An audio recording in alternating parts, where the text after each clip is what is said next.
украинката, но иначе спечели с 1/10 битката и с Мелитина Станилта за бронзовия медал в многобоя. Много убедителна беше, Ана.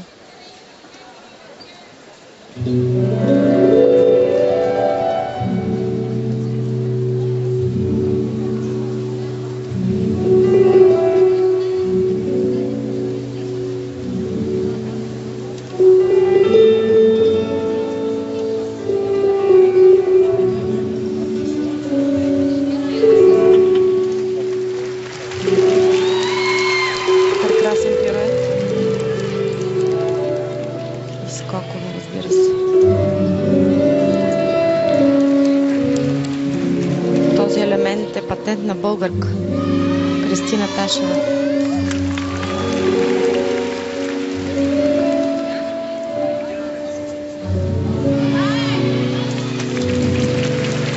Леко прекъсване в края на риска.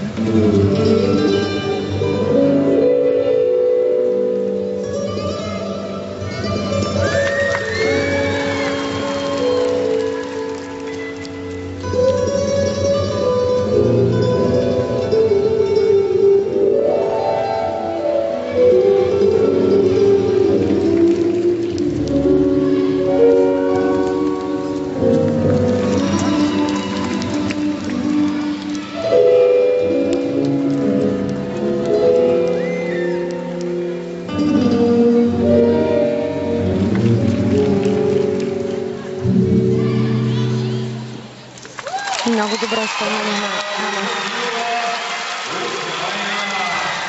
Това е едно от украшенията на световната гимнастика. Без съмнение.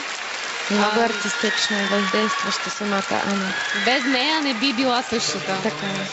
Гимнастиката и украинците чест им прави, че в много тежки условия успяват да работят, успяват да вадят такива бисърчета.